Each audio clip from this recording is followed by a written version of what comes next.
మా ఇంటి ఎదురుగుండా ఒక చిన్న కిరాణా స్టోర్ ఉందన్నమాట. ఆ స్టోర్ ఆల్మోస్ట్ 28-29 ఇయర్స్ నుంచి ఉంది. ఆ అంకుల్ ఆంటీకి ఎలా అయితే అటాచ్మెంట్ ఉందో ఆ షాప్ తో, నాకు కూడా అంకుల్ ఆంటీతో షాప్ తో అంతే అటాచ్మెంట్ ఉంది. నా చిన్నప్పటి నుంచి నేను తీసుకునే చాక్లెట్ బిస్కెట్ నుంచి ఇప్పుడు నేను తీసుకునే స్నాక్స్ వరకు అన్ని ఈ షాప్ నుంచే తీసుకుంటాను. ఎన్నో మెమరీస్ అటాచ్ అయ్యి ఉన్నాయి. సో ఇక్కడ అంకుల్ ఆంటీ దగ్గర నేను ఎప్పుడు డబ్బులు ఇవ్వను. చిన్నప్పటి నుంచి ఖాతా పెడతాను కానీ ఎప్పటికప్పుడు క్లియర్ చేస్తూ ఉంటాను. కానీ వీళ్ళ దగ్గర నేను అన్ని ఐటమ్స్ తీసుకుంటాను. బయట మనకి మాల్స్ అవన్నీ ఎన్ని ఉన్నా ఇక్కడ తీసుకోవడం అదొక నాకు సాటిస్ఫాక్షన్. ఎందుకంటే చిన్నప్పుడు నేను ఎలా తీసుకున్నానో, మా ఫాదర్ వచ్చి ఎలా బిల్స్ కట్టేవాళ్ళో ఇప్పుడు నేను తీసుకుంటూ ఉంటే నాకు అలాగే అనిపిస్తుంది అనమాట. నేను ఎలా అయితే గ్రో అవుతున్నానో ఆ షాప్ కూడా అలాగే గ్రో అవుతుంది. So I'm very nostalgic for this store అనమాట. బిల్ ఇచ్చారంటారా?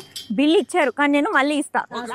ఎదురుకొండ నుంచి అక్కడ గోడ కనిపిస్తుంది కదా, అక్కడ నుంచి నేను నాకు ఇది కావాలి అని చెప్తే నాకు తెచ్చి ఇచ్చేస్తారు. చాలా కన్వీనియంట్ గా ఉంటుంది. సో మీరందరు కూడా మీ ఇంటి దగ్గర ఏదో ఒక కిరాణా స్టోర్ ఉంటుంది కదా, ఆ కిరాణా స్టోర్ తో మీకు ఏదైనా స్టోరీ ఉంటుంది కదా, ఆ స్టోరీ కమెంట్స్ లో మెన్షన్ చేయండి.